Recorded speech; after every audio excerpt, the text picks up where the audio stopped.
Well, Coach Keith, thank you for joining me on this Saturday morning. Thanks, Candace. It's so great to be here. So, I always like to start with having the guests give themselves a little bit of an intro. So, if you want to kind of introduce yourself to our listeners and your background and how you kind of got started as a coach. Sure. Well, I'm a psychologist, and I came up through the world of academia. And then I was staying up late one night trying to avoid doing a paper that I was due for one of my doctoral programs. And I came across this guy named Tony Robbins on the Home Shopping Network. And I was like, whoa, who's this guy? And so I stopped on his page, and he was just saying all these great things that I think are just so relevant about life and depression, and how a lot of times we get that wrong in the world of psychology. So my ears perked up, and I thought, whoa, listen to this guy. And he had some great things to say. And so right then I bought the product, which was like this 30-day cassette tape program, the original personal power program. And I loved it. Learned just a whole new depth and way of applying even some of the things I was learning. And the patients in my clinicals were getting better. And I was applying some of the stuff that I learned from Tony and his cassettes. And I talked to, my professors came to me and they're like, Keith, you're doing fantastic. Where are you getting this stuff? And can you imagine what they thought when I told them I bought a box set from this guy on the Home Shopping Network? They were probably like, stop, don't do that. You're so right. Yeah, they were just like, what are you talking about? I mean, they really got mad at me, like, you're discrediting our program. And I said, hey guys, just please give Tony a chance, listen to him. So I gave them the 30-day cassette program, and they fell in love with him too. In fact, it helped change kind of the course of the curriculum of some of the stuff they were teaching. So yeah, that's how I got into the world of coaching. I haven't looked back since. So you still work with Tony Robbins and his company. So we can't skip over that because the listeners would go crazy. So I'm sure they are fascinated to know how did you go from buying his cassette to actually working with him, working for his company? What is that like? Because to me, I've never met him. Eric's been in the same room with him, my husband, one time. And I'm like, that man just seems larger than life. So I know people are just so curious, what is that like working with him? Oh, it's great. I'm an entrepreneur, a serial entrepreneur, help run actually parts of 9 companies now. And so I don't have to work for the money. I am associated still with Tony because of Tony Robbins. I mean, he really is the real deal. The pioneer and the best of all of us. And I'm not trying to create a Tony commercial. It's just Tony. Tony is awesome. And I learned so much. I always believe in putting yourself around people you learn from. You never stop learning. You never stop growing. And Tony is really great. And so my journey was, I was a clinical psychologist working at a forensic state hospital in Texas. I mean, people who were found not guilty because of reasons of insanity. And I was so fascinated. I always have been about human behavior and how people get to certain places in their life. And I, at one time, shared the stage with Tony in San Diego back in the early 90s, talking about leadership more of from a psychologist standpoint. And I met one of his major guys. And he said, hey, you should think about becoming a coach.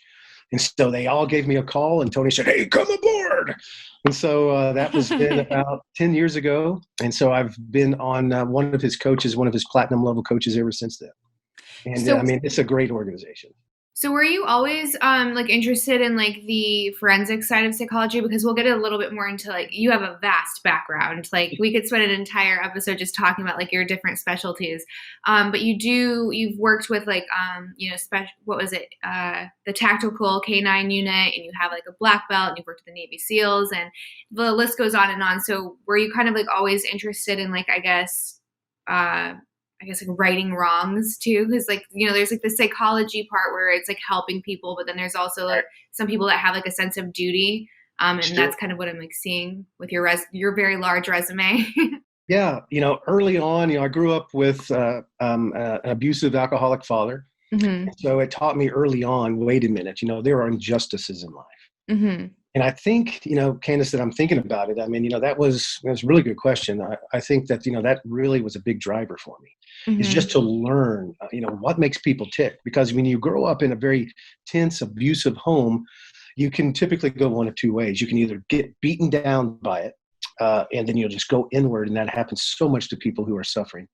Or you can rise above it. And Mm-hmm. thank God, I was able to be put in front of a lot of good people who taught me, who mentored me to help me rise above. But I Mm-hmm. learned early on how to anticipate my dad's moods, how to kind of read what was going on. And that created just this innate curiosity.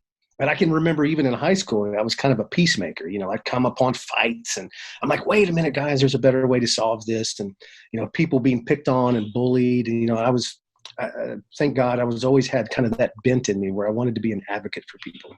Mm-hmm. I think it's a lot of people with psychology background. So I only have my BA, and there's not like a lot you can do with it. It was just basically like I paid a lot of money to learn some cool stuff. Yeah. But I had a pretty similar background where there was just like a kind of toxic home environment. And with my siblings, you can kind of see like both directions that it went. Like I'm pretty proud of like the life that I've like crafted, and I have like, a really beautiful family, and I'm an entrepreneur. Like I kind of like I righted a lot of wrongs, if you will, and then a couple of my siblings might not have taken that path. Do you think that part of that is like a biological like underlying factor, or do you think it's just maybe exposure to different like groups? Like I obviously had different friends than say one of my siblings, so maybe like that impacted my path, or it's like a combination. Yeah, I'd say definitely both. It's the old nature versus nurture Mm-hmm. idea in psychology. And I mean, research shows us it's got to be both. You can Mm-hmm. take twins, even identical twins, in the same environment, and let's just pretend it's a beautiful, wonderful environment, and they grow up differently. Mm-hmm. And my personal belief system, if I can share that, Mm-hmm. is that I think there's also kind of a calling on people's lives, Mm-hmm. more of a spiritual component to that as well. Mm-hmm. And so, for instance, for you to be able to rise up, really, really claim maybe your pathway, I think it has something to do with really all three of those components. That Mm-hmm. maybe, you've got a calling on your life to be a leader and you've Mm-hmm. answered that call. Yeah, I'm a really big believer too in like paths and like destiny, if you will. But I know some people like aren't into that. But there's like certain things that I find you can't really explain. Like there is like a missing link, and for me, that's like where the spirituality comes in. Um, and I feel like when you start making like what I say like are like the right decisions, or like that kind of are have you centered on that path, is when everything kind of just starts to like manifest. And you're like, how did that happen? How did I make that connection? And it's because like everything's telling you like you're doing the right thing versus like doing the wrong thing. That's right. And see, that's so important, and we have a choice in any moment to receive confirmation of taking the next right steps Mm-hmm. or not. I mean, the power of focus is so important. And so, a part of your own decision making process, my imagination tells me is that you have taken things as an opportunity to step up and to make good decisions and to be powerful, whereas someone else would make a different decision. And focus has so much to do with that, what you do with it in the moment. Mm-hmm. And finding purpose, like Viktor Frankl's book, Man's Search for Meaning. I love that book. Isn't that a great one? I Mm-hmm. mean, you think about this guy who was thrust in this environment of the worst place. I mean, hell on earth, Auschwitz. Can you imagine? Seeing No. his entire family murdered before his eyes, but he Mm-hmm. rose up. He talks about it's all about purpose, giving something a meaning. And that's one of the greatest lessons Tony Robbins has helped teach me is that, nothing has meaning except the meaning we give it. And in any Mm-hmm. moment, we have an opportunity to give something a beautiful, powerful meaning. And that's the big difference between those who succeed and those who don't. So I see I probably spend way too much time on social media for my own well-being in these That's a times. part of your business too, probably. It is. I know. I still need like a timer or something because I get sucked in. It's like a black hole. But I see a common issue of lack of purpose, and I think that's why certain people are kind of like acting out, if you will, especially like screaming into this void that is like Twitter specifically. So when you find yourself, because it kind of ties back into like surrounding yourself with like-minded individuals, or like where you want to be. So if you surround yourself with very successful people, then you're more likely to be successful in your own right. And then if you surround yourself with people that are, kind of drowning in negativity, then you're to find yourself there as well. So So true. when you find that you're in a situation where you are surrounded with the wrong type of people and you have a lack of purpose, like how do you get someone out of that? How do you find like, or at least start on a path of fulfillment, and kind of like separate yourself from negative influences? Yeah. If I've got you right, what you're asking is like, how do you help someone else that's like that? Yeah, I Is that right? know. Yeah. Mm-hmm. Yeah. And that can be tough because the fact is you can't really make anybody do anything. Believe me, I've tried. It doesn't Mm-hmm. work very well. Mm-hmm. Lots of failures there. But Yeah. the way that I've seen it work the best is the power of influence. And there's so many great books about that. I mean, like you are an influencer. And all that we can do is, of course, you believe in the power of prayer and the spiritual things. I believe in that so much. Mm-hmm. Pray for that person and then find ways to create what we call positive neuroassociative anchors, which is just like planting little seeds in their heart. Just positive things, positive things. Because the best way to help change somebody's sense of purpose, like, what they're for, what their life is all about, their self-esteem, their sense of self-worth, is to give them love. You make little touches. Just yesterday, I was working with someone who has been estranged from their sister. And Mm-hmm. she was asking me, what do I do about that? And I was like, first thing you got to do is give. Relationships, good, healthy, loving relationships are first and foremost a place to give. So give positive things. Then next is find out what they love, and if they're in a bad place, what they used to love. Find a way to connect a sense of their purpose in life with something wonderful that they can be useful for. I still remember when I was in kindergarten, a little bitty guy. And this guy came in and had these new wooden toys. And he's like, I need 3 strong boys to help me carry these wooden toys. And they were like little wooden trains and stuff. And he picked me. And I remember I felt so great because I had a purpose. So another thing to do is give somebody a good job to do. Tell them you need their help. And then just keep investing in them, asking them, making touches, calling them, sending them text. And, we live in a world now where it's easier than ever to get a hold of people.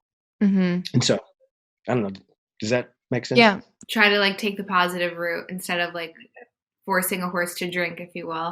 Yeah. And make just little deposits, like, like money in the bank. Just keep depositing in their love bank. That's the way to do it. And of course, by you demonstrating your own sense of standard and leadership, you're leading a positive life, which will create a realm of attraction. It'll pull them to, which is the same advice I give to couples who are in trouble. The best thing, let's say, an estranged couple can do is one person live a great life. The other person will go, wow, that's attractive. I'm going to be a part of that. And that's one of the ways to move, let's say, a relationship forward.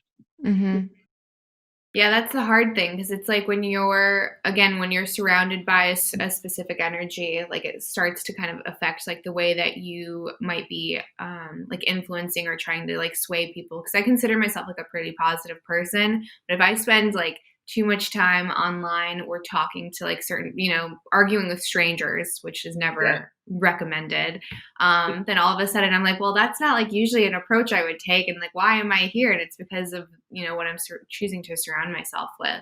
So true. And this is where good, healthy boundaries, having the ability to say no and refuse, just like on my way, driving the other day, this guy cuts me off and, he's making these hand gestures. I don't know if he spoke sign language or what, but I understood a couple things that he flashed me.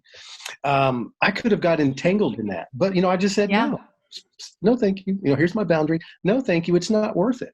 I'm not going to intermesh my energy and let that to contaminate me. And so having a great ability to say no, whether it's how we use our time or we entangle with some, for lack of a better term, internet troll, it's just not worth it because they're not listening anyway, right? No, they're not. It's just everyone talks about like these echo chambers of like confirmation. So it's like whatever your belief system is, like that you only are like following and agreeing with people that are echoing like your same ideologies. And anyone that says anything else like has to immediately be like shunned outside of the conversation. I think the other dangerous thing that comes with like lack of purpose or fulfillment, and I see it a lot with college campuses, is a lot of these people, and I think most people are very empathetic, right? Like a lot of people do want to like do the right thing. And then if you don't really know what your why is or what your philosophies are, it's very easy to take on someone else's without question, especially if they like pull on your heartstrings enough. Yeah.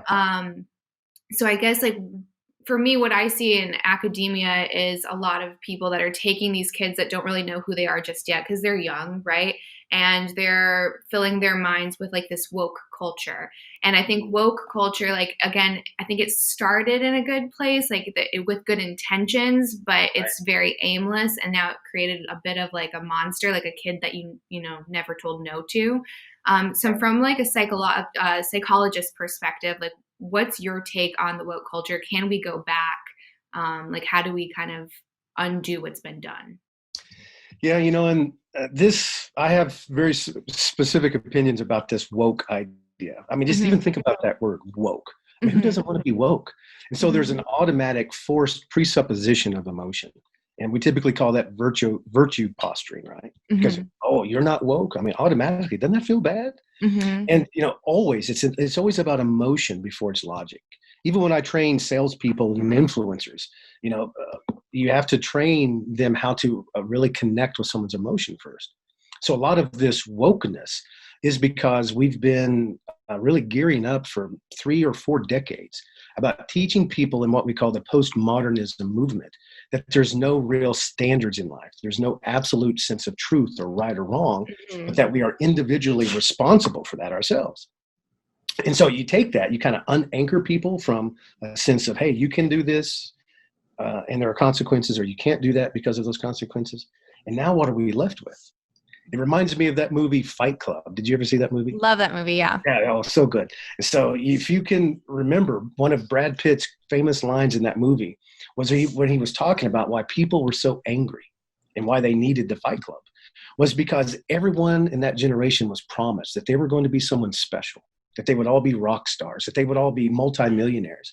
And then when they grew up and they realized it wasn't just going to happen, it wasn't just going to be handed to them, people were angry. I believe this generation, the one that we have right now, I think they're good, but I think they're suffering. And because they feel a sense of loss because of that. And so they're looking for something, a way to redeem that. And so, you know, any little spark that can come down and virtue posture to them and make them feel like they're being cheated, to make them feel like, oh, wait a minute, I don't want to be wrong. It ignites this fire that we see like in these protests and riots, you know, in some of these places happening around the country. It's I believe it's their attempt to really feel something, to try to right a wrong that they feel because they haven't been anchored. So they're floating around in this place, just desperately trying to find footing about what's right and wrong, because inside, if we haven't been taught those lessons, our sense of well-being is going to be terrible. I mean, we are the most blessed, culture in the world that's ever been. We're some of the most miserable people too. I was reading, you know, about suicide. I mean, you know, it's just the statistics on suicide are just crazy. Oh, it's gone through the roof too now too. Especially with COVID, it's like up like 900%. It's now one of the top 5 leading causes of death in the country. And it's created, you know, now the statistic for life expectancy has gone down. Because people are killing themselves. It's crazy. And it's because people don't have a foundation of who they are. Because anchors of morality, anchors of right help us develop, you know, identity statements. And the most powerful force of human psychology is identity, who I think I am and who I think I'm supposed to be. And our culture today thinks they're supposed to be a victim. They think that they have been victimized because of this vacancy. And what do? As a victim, like we talked about a moment ago, you can either lie down and take it, or you can rise up and try to force your way through it. And I think that's what's happening. It's not based on logic. It's not based on reasoning. It's based on pure emotion. And these people are hurting. So the answer to that is, you know, teaching. But man, that takes a while. It's like planting a tree. You got to plant seeds and you got to let it grow. But before a lot of these trees can grow, they're being burnt down. Yeah, and that's the unfortunate part too. It's especially as like new parents. So we are trying to kind of figure out the influence that schools do have, right? Because they're out of your care for like a big chunk of the day. So like, what is being reinforced when you're not around? And oh yeah, that's big. So big. It's so crazy. And so we were at one time, I hate to even admit this now, but we were looking at a Montessori school that started at 18 months.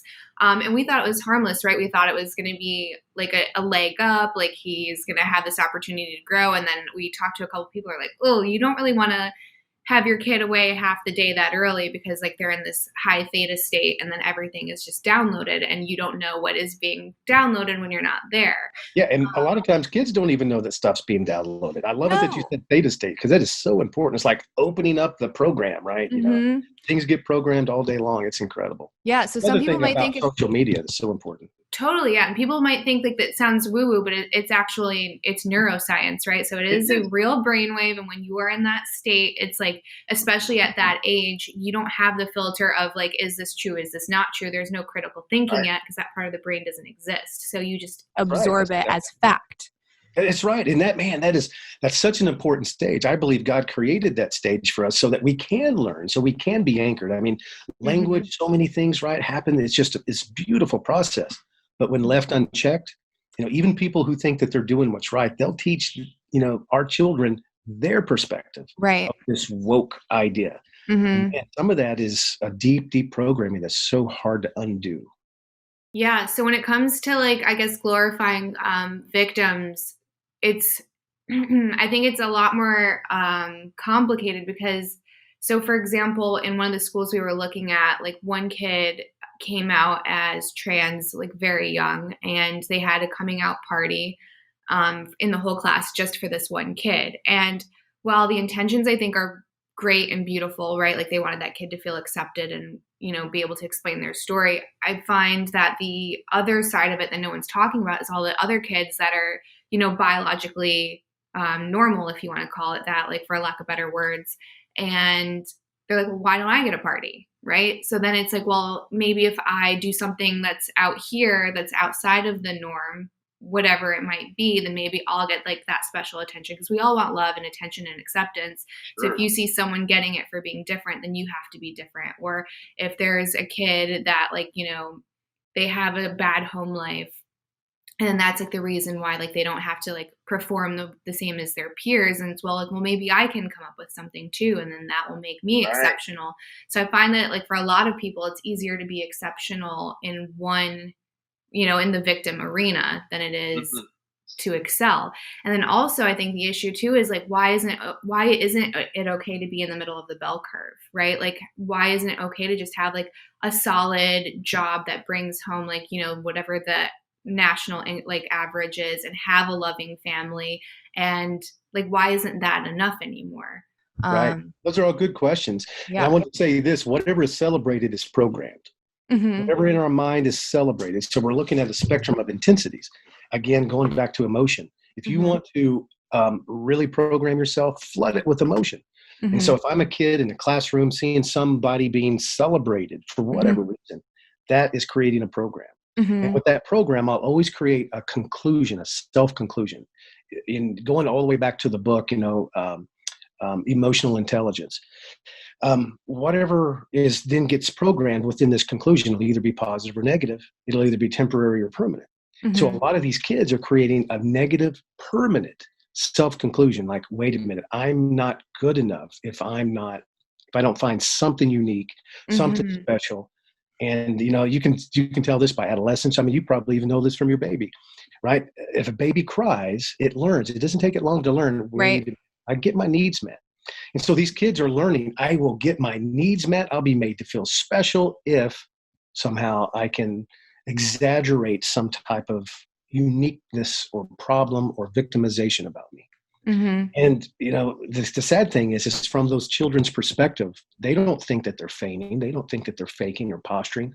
And this is another thing that social media is teaching us, is that now we are so emotionally raw and open, the gates are open, that if we don't post something where we get a number of likes, then we create a negative self-conclusion. There's something wrong with me because people didn't like my post. And then if somebody thumbs down our post or whatever it may be, holy smoke, people have committed suicide over this stuff. It's crazy how just raw and just, you know, suffering, so much suffering, Candace. And I mean, it just, from a psychologist's perspective and a coach's perspective, it breaks my heart. Yeah, it's really sad. It's like, I hope the pendulum starts swinging in the other direction, but it's going to take like a whole new generation to kind of come in of parenting to fix it. Even one of the founders of Facebook won't even let his kids on Facebook because he realizes the monster that can be created.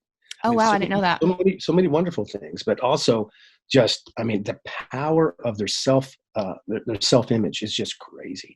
And anytime we put that on stage and give somebody the power to validate us, we also give them the power to invalidate us. And that's what's happening a lot. People just are so afraid of being invalidated. And it plays into this thing like, mob mentality. Oh, yeah. A lot of these things, even these protests that maybe start off with just a good intent or, peaceful, all it takes is one person signaling this idea that, wait a minute, if you're really woke, then you're going to throw this brick. And then it just spreads. And it's people find themselves caught up in things that they would never have done otherwise.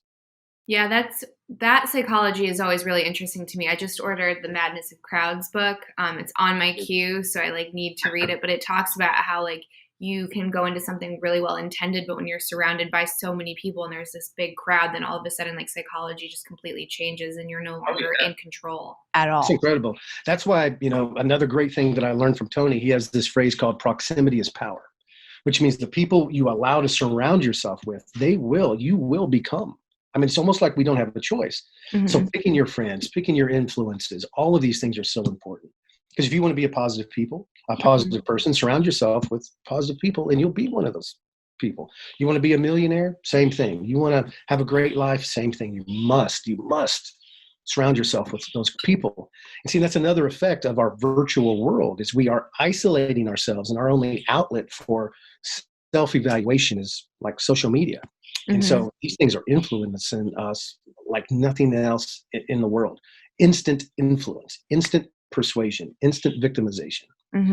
It's such a powerful force. Yeah, that's a great point. So I want to kind of segue into, what I see, the whole woke culture is kind of like aversion to pain. And then a podcast I recently heard you on, you were talking about being forged in fire. So those things have a huge difference, right? They're opposite sides of the coin. So I guess, what has your time with the Navy SEALs taught you in the importance of the importance of struggle, I should say? Yeah, well, I mean, in the military, they have something they call foxhole relationships, which means when you go through something hard, it forges a connection and a sense of belonging and togetherness like nothing else can. And we can create this. I mean, we go through this stuff all the time. I mean, why do, people who riot or people who are on the Republican side or the Democrat side, why do they stick together? You even see this with sports teams. It's because we create, and this is a part of our innate nature as people. We must create battles for ourselves to go through. So people like the Navy SEALs or any elite team, they know how to utilize that force. So they put themselves through rigorous, very hard training. And they realize something. You can't just do that once. You can't just go and become a Navy SEAL by passing the entrance exam at BUD/S. You have to constantly train. Because the fact is that, the resistance and the bombardment of life, I mean, even in a good environment, in a good culture, it happens all the time. And so the best businesses, the best marriages, the best relationships, the best teams, they must constantly fight that natural degradation of mentality to get themselves into, number one, a great mindset. And then number two, make sure that they're in a great place of growth. And so, for instance, Navy SEALs, what makes them the best, most elite teams on earth, of any team on earth, is because of their training. And then it's also because of tribe. They have each other. There's something, again, like that proximity we just talked about. There's something about that you just can't get alone. Even the best of people are never self-made. I believe that's why marriage is so sacred. I believe that's why, friendships are so sacred. We've got to put ourselves around those type of people. So if you're saying that people kind of need like that struggle or like that fight, like what are some like healthy outlets for that? Good. Well, it's growth. I mean, if we could start from the top and go down, it would be for us to choose a pathway of study, or some type of experience that we put ourselves through continually. I mean, it could be something as simple as going to the gym and having a personal trainer, and then, working through the resistance and, growing each and every day. One of my favorite sayings from some of the SEALs that I've learned from is that clones always die, meaning you cannot stay who you were today. Tomorrow, you must kill that person that clone of yourself yesterday, and you must become a better version of that person. It also means don't try to be like anyone else. You have to find your unique thing. With a cult of personality like Tony Robbins, I have people come to me all the time. They want to use Tony's words. They want to do Tony's stuff. And it's just all surface. Mm-hmm. But they're searching. They don't know what to do. But they try to become a clone of someone like Tony, and it never works. They have to find their own unique bit, their own unique set of struggles. Mm-hmm. And that's why, I've developed several different events. And that's why Tony has events, and, the best life coaches in the world and influencers have events. I've got one specifically. It's called Undisputed Mastery, where we basically, one of my partners is a world champion boxer. And we invite men out to Vegas, the fighting capital of the world. And we spend 3.5 days of intense immersion. We turn decades of transformation into days, because you can do that with emotional intensity. In the right type of direction. And we bring them out there, and we have them box, we have them move, we put them through all kinds of very rigorous things for them to discover what we call emotional seams. I do the same thing with a very specific training called Principled Savage, which is to help us find the principles so that we can really have an unmatched skill level, savagery. And this is where we take people through a course in Texas that me and some other guys developed, which basically is the very same training they teach the top Navy SEAL teams. It's really cool. Yeah, that's awesome. Develop something called AQ, which is adaptability quotient, the ability to make great decisions and retain the integrity of our skill sets when under pressure. Because it's one thing to be able to make a decision when there's no pressure, but if you're really under pressure, that's when it counts. Mm-hmm. I love that you do like these very stereotypical manly things. I think it's really important because you have the two sides, right? Like you have this psychologist coach, which is talking about feelings and concerns and some things that people would say are feminine or whatever, because that's our culture. And then you're also a black belt and you train with the Navy SEALs and you have this really cool, that principle savage, there's two sides, right? So you can be both. And I think it's so important to not apologize for being a man and to lean into masculine traits that I feel need to be exercised as a mom of a boy. I've been listening to a ton of podcasts and reading a lot about how to kind of raise a boy and the importance of not snuffing out that masculinity. Which today is a bad word, right? We're not allowed to say that. Yeah, I mean, with you as an influencer like you are, that is so important, Candace. I'm so glad to hear you say that. Mm-hmm. Because, men and women, of course, they're equal. Of course, they're both awesome, but they can be different. Just the forces of masculinity and femininity. I mean, we have to embrace that. Mm-hmm. And that's another big pain and area of suffering in our culture today. Mm-hmm. I think unprecedentedly in our culture, we feel ashamed for just being us because we're supposed to be, because all this virtue posture, we're supposed to be something else.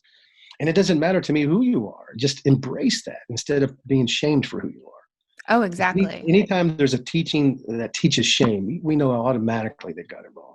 Mm-hmm. I like that you said that. Because so many people, I got in a little bit of trouble on Twitter the other day because it was right after the VP debate. And all I saw on my feed. It's easy to get in trouble with that stuff. It really is. And I constantly keep getting hung up there. And I need to stop taking the carrot. But everyone was saying Pence was mansplaining, and I was I just hate that word because you couldn't do that to a woman, right? You couldn't create the opposite, a feminine version of anytime a woman talked to you in a way that you didn't like.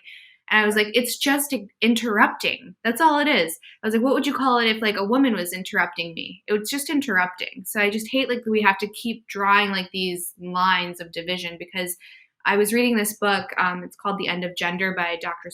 Deborah So. She was saying that the true sexism is saying that we have to be identical to be treated equal. Wow, that's good. Right? So it's we can acknowledge that there are differences between men and women and whatever you want to call gender roles, but that doesn't take away that you still have to respect me because I'm a woman and I have to respect you because you're a man, and we should have equality of opportunity, not necessarily outcome.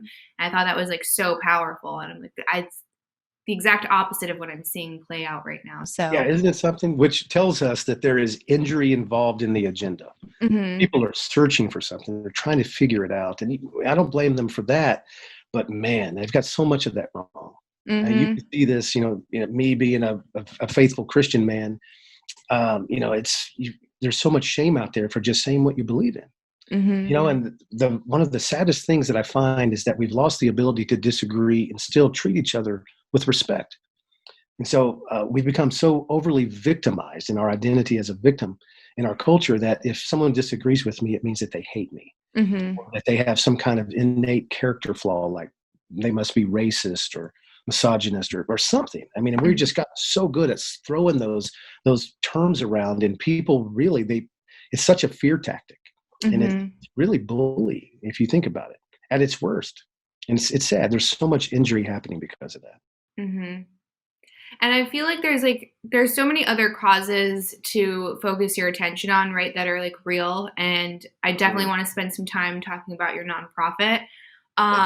So it's really interesting that so many people pay attention to stuff that I consider just to kind of like be bullshit, right? Like the whole like mansplaining, the fact that mansplaining took up the entire news cycle for 24 hours to me is ridiculous. Like there's so many other things that we should be focusing like attention on. Right. So you have like a really incredible nonprofit that's helping with human trafficking, child trafficking. And I want to know, why is this not in the news more, right? Like when I started, I got into like a little bit of a hole and just like research hole and like looking at different nonprofit companies and like the statistics, and they're staggering. So if you kind of want to, I guess, enlighten the listeners on just some of the statistics that are real, and then kind of why is this not in the news? Sure. Thank you so much, Candace. Yeah, it is. It's something that's so near and dear to my wife and my heart. I mean, there are more slaves today in the world than there's ever been before. You can go to the globalslaveindex.org, globalslaveryindex.org, and you can look up these statistics. And this is an older statistic from 2016. But in 2016, our best count was that there was over 40 million slaves, probably now pushing more than 50 million, which, just to give us some context, that's more than the entire population of Canada. I mean, it's incredible. There are more slaves today than ever before. When I heard that, I was just floored. And I was like you. I was like, oh, no, come on. And I went, I checked it out, and there is. Oh, it's so terrible. And out of those, 71% of those are women. And this is sex slavery. This is labor slavery. This is organ harvesting. This is forced marriage. They estimate about 16 million children are forced into marriage, or children or women. I'm counting out even teenagers. And it's just staggering, these numbers. And when you consider this, about every 2 minutes, just in our country, the United States of America, every 2 minutes, a child is forced into some type of sex, into some type of slavery. Every 2 minutes. It's staggering.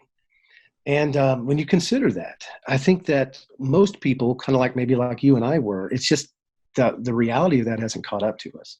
Mm-hmm. And when it comes to the news, we know if it bleeds, it feeds, right? And with this whole woke idea that, people are they're taking the bait of so many things. And this takes a lot of logic. It takes a lot of soul searching. And when we face these types of facts, we have to ask ourselves, now what? Now what am I going to do about it? And when I heard these statistics, I had to face myself. I got on my knees and started praying. My wife and I did, and we thought we have to do something. And so I formed an organization called Operation Rescue Children, or ORC. And what we do is we support already existing fantastic teams like justiceventures.org. They're our parent company that we funnel all of our donations through, completely legitimate 501(c)(3), tax credit, all that stuff. But what we do is we support and train teams like with the Navy SEAL training. One guy came to me and said, Keith, we need your help. We're getting slaughtered. More and more traffickers are being trained by organized crime syndicates, by terrorist organizations. And a lot of times the teams on the ground who are helping disrupt trafficking rings are just natives to, let's say, Nepal or Thailand or Mexico or wherever, or even here in the States. And they were getting slaughtered, literally.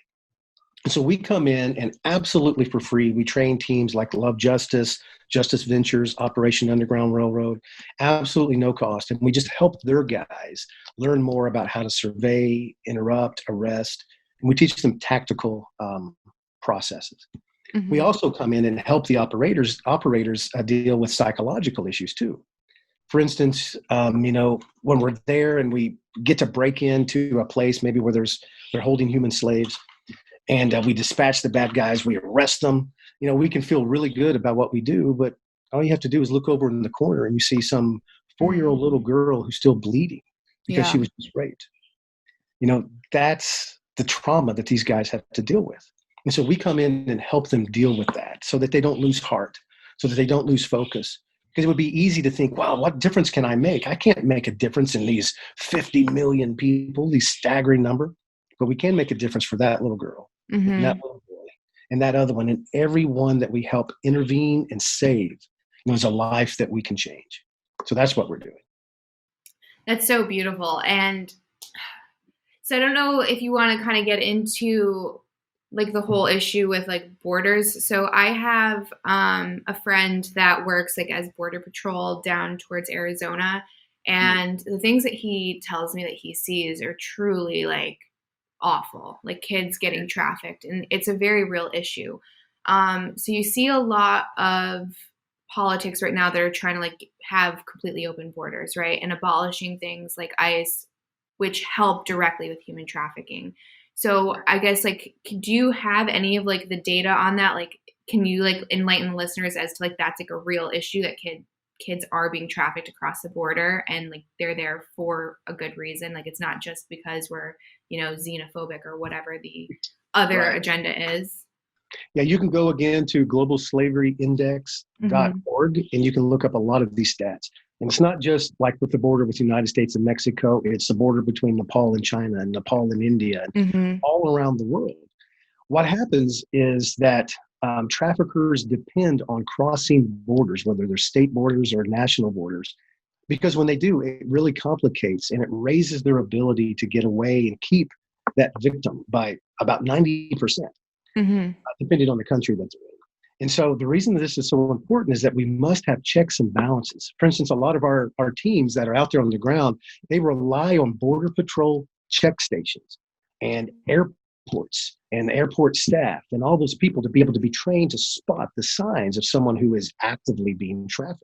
And there's a lot of great things that people can do to educate themselves to try to recognize it. For instance, you can go to the airport, let's say at Atlanta, which you wouldn't think it, but it's one of the biggest trafficked spots in the world, not just in Georgia, not just in the United States, in the world. The airport is. Yeah, the airport. That's right. Yeah, and you can look on the trams, the trains and all that stuff that go around. Dallas Airport, same way. And they'll have look for this, and it's a beautiful movement. It's a good thing. But that's why it's so important, because without these checks and balances, without eyes to see, hearts to care, without intervention, these guys just have free reign. And no matter what someone's politics is about border patrol and immigration, I mean, this alone is reason enough because of this. You want to talk about a pandemic, you want to talk about a global infection. This alone is a reason why we should keep a lookout on all of our borders. This by itself. I mean, just imagine if that was our children. Wouldn't we? I agree. Can you imagine? And I've heard stories about that. People who were against immigration type politics, right, being able to say, wait a minute, why didn't you stop my child from being transported across the border? And then people are like, I'm sorry, ma'am, our hands are tied because of politics. What a tragedy that is. It's like, it makes me like get emotional just thinking about it. And I think for me, like I heard about human trafficking and child trafficking when I was younger. I didn't necessarily believe it was as big of an issue as it truly is until I became a parent. And then I think you hyper focus on what can go wrong so you can try to protect your child as best as you can. It's unbelievable. Like the number is unbelievable. And I think that's part of the hang up for some people. So I highly encourage them to like do their own research to find these statistics and get involved. Yeah. Don't take our word for it. I mean, please, if you're watching this, if you're listening to this, please go look it up. I don't blame you if you do. I had to. Right. Yeah. Look it up. Yeah, it's staggering. It will blow your mind and hopefully break your heart. So I've had this question from a couple of girlfriends where they were like convinced they saw someone that might have been being trafficked, like a child. what do you do in that situation as a civilian with no training? Like what's the best way to help somebody? Because I know their specific fear was like, oh, well, what if it's not? And then I was like, well, then they just, then it's an inconvenience, but what if it is? So like, what are some tips, I guess, like to look for and then like actionable steps to take in the moment? Yeah, great question, Candace. Thank you so much for bringing that up. Yeah, the first thing is the mindset of thinking, wow, I need to be able to observe and be aware. Even if someone doesn't feel safe intervening themselves, and, let's say for you, if you're traveling or something, I wouldn't recommend that. Mm-hmm. But you go, like say, if you're at an airport, you go to the airport, just even the ticket people, the people at the desk, you just go to these places and you say, hey, you see that girl over there? And what we're looking for is disheveled. Some of the signs that we typically say is look for disheveled, kind of like a lost going around. A lot of times these girls will be by themselves, but they'll have spotters watching. Because if they do get intervened, if they do get caught, they don't want their handlers to get arrested along with them.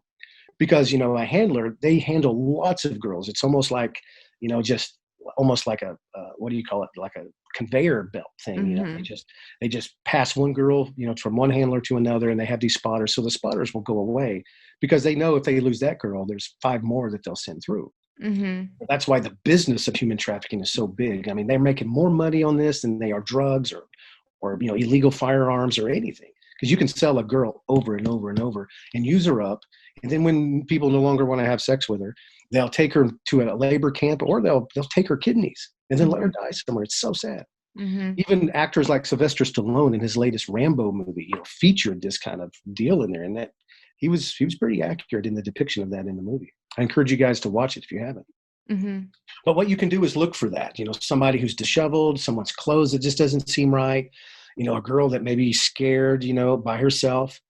And this would be more of like a teenager profile. If it's a younger person, just look for, incessant crying, trying to get away, overbearing behavior from either a man or a woman. Some of their tactics is, it's not a manhandler. Mm-hmm. Sometimes it's a woman who has somehow, some way been roped into this stuff themselves for fear of her own safety or her family's safety. There's all kinds of tactics. Mm-hmm. But yeah, go to, like if you're in an airport, go to that person, observe as much as you can about the person that you in question. Who is she with? What is she wearing? What deal is she sitting at? Where did it look like she was going? And just report it. If we get enough of these reports, if we get enough of this being communicated, authorities will have to act. Mm-hmm. And I guess, so one of the statistics that's kind of been alarming with COVID is like the spike in child abuse and like online predators. So how does that play into the trafficking? Because for me, I feel like that's like the gateway drug, if you will, right? Is like a kid's cell phone. And then what I was reading, I think it was the Child Rescue Coalition, because they do a lot with like the tech side of content and like online predators. What are things to look out for with a kid that has access to technology, especially when they're doing like at-home distance learning and they are on their phone like more than ever? Sure. Well, I mean, the smart thing, another great question. The smart thing is for parents to be involved in that and to make sure you do not give your kids just untethered access. We should always be monitoring that. Now, I don't care how old the kid is. Always be monitoring that, because bullying and baiting happens before you know it. One of the biggest epidemics of this in our country is in high, socioeconomic class girls that get dragged into this, let's say, at a mall. It's not just third world countries, and it's not just poor people. A big thing, an epidemic, let's say in Atlanta and Dallas, is that, girls will go to the mall and then they'll be kind of a beau or a pimp, really is what it is. And it's really a handler posing as some suave guy. And then they get connected with their friends, and then, they pay close attention, and then they get the girl just to say yes to a small few things, go out on a date, get sexual favors, and then they trap them. And so they may not be trafficked at all. Sometimes kids are living a double life. They'll go to school, they'll have a semblance of a normal life, but then at night when they get the phone call, they're being pimped out into prostitution. It's slavery.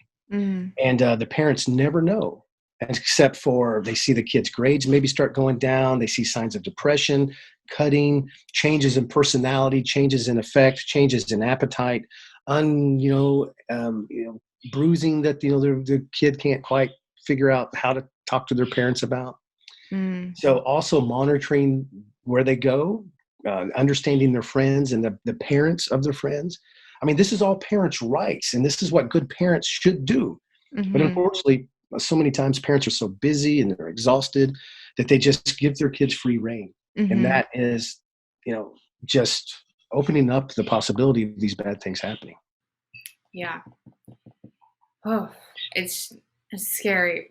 So we live in like what I would say is like a very like normal, cute, like safe feeling kind of town. And there have been like, I talk to moms specifically like that are, out and about with like small children, and they've like found themselves getting tailed by men. One of our close friends like had her kids in a shopping cart, and someone tried to like literally just take them out of the shopping cart. It's really important for people to just kind of have like that situational awareness. It might sound like a little bit neurotic, but I mean, I can tell you right now, like I know at least 5 people that have gotten really close to like bad situations. Yeah. Yeah. And situational awareness, that's a great phrase. And I always recommend parents there's courses online. You go to your local martial arts class. They'll have, a lot of them will have courses on this, or just look up YouTube videos. There's so many great videos out there about this. There's no reason why we can't be educated.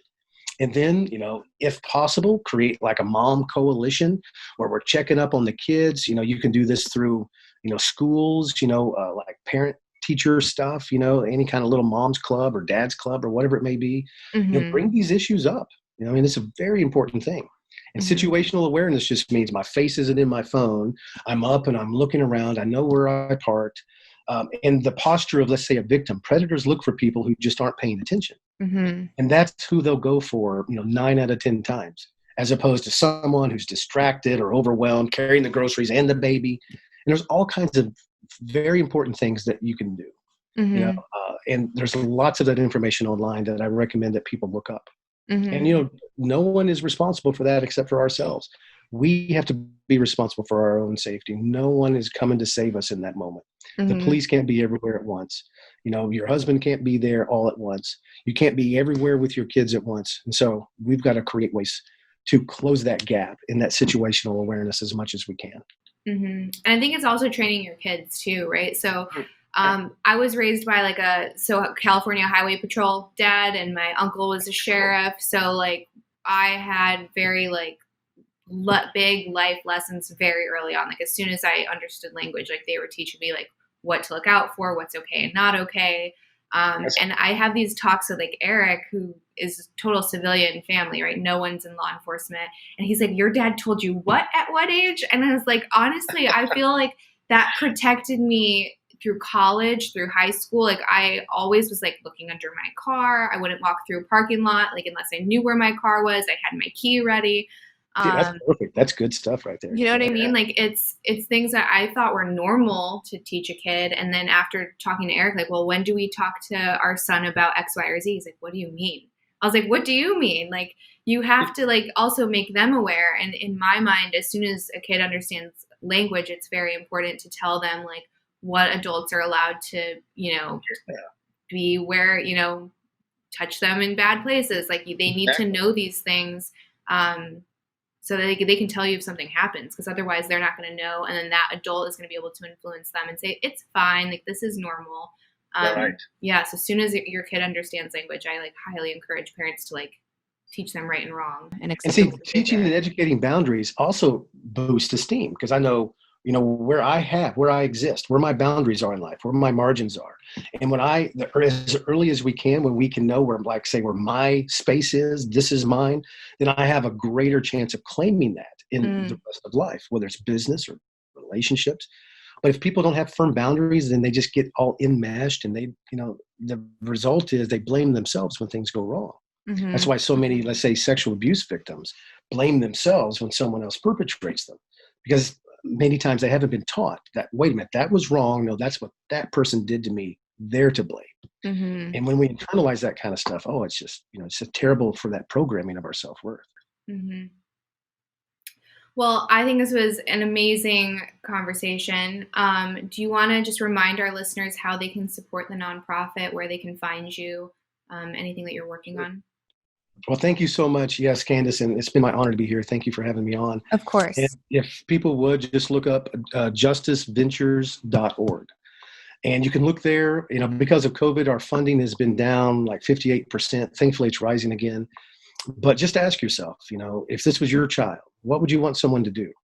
At the very least that we can do is donate some money.